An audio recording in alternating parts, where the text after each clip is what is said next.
How old is human civilization?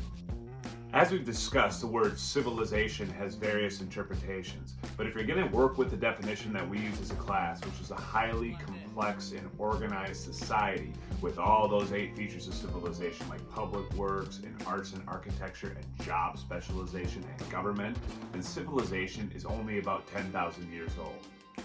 And I say only because human history is much, much, much longer than that.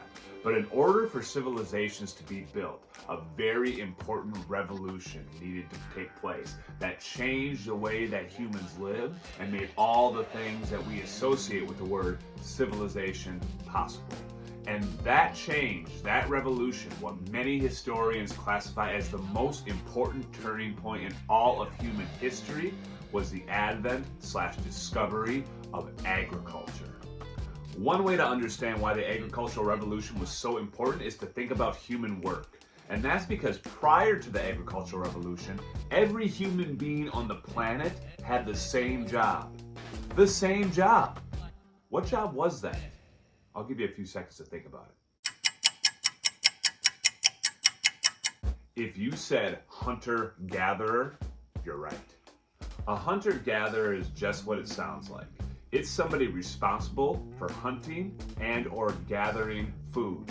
And prior to the advent of agriculture, this was the only way on the planet that people could use to feed themselves.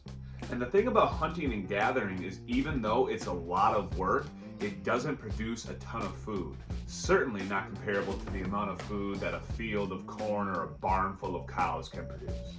Which meant that in a hunting and gathering system, most people, other than perhaps small children or old and or disabled people, couldn't rely on other people to produce their food for them. Most able-bodied adults had to produce their food themselves. Think about it this way. Why can I be a teacher? And why can you be a student?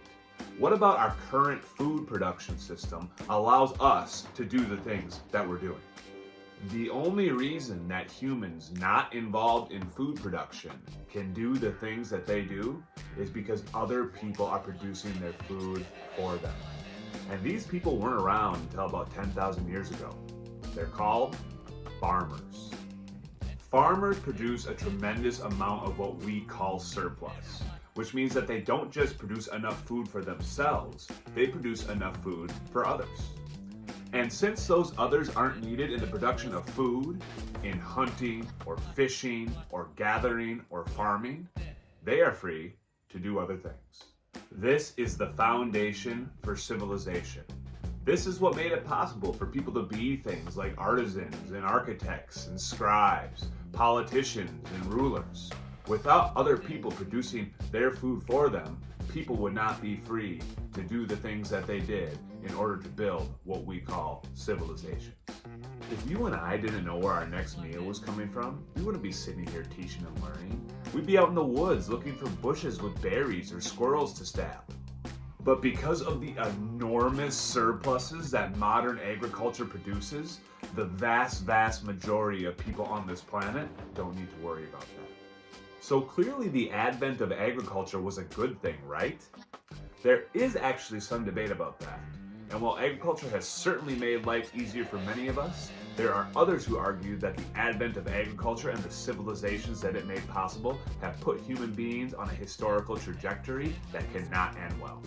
More on that soon, but for now, just know that the only reason that this thing we call human civilization is possible is that some crazy nomad 10,000 years ago put a seed in the ground and took control of her own food supply. Which is why, good or bad, the agricultural revolution is undoubtedly one of the most important turning points in all of human history. Thanks for watching.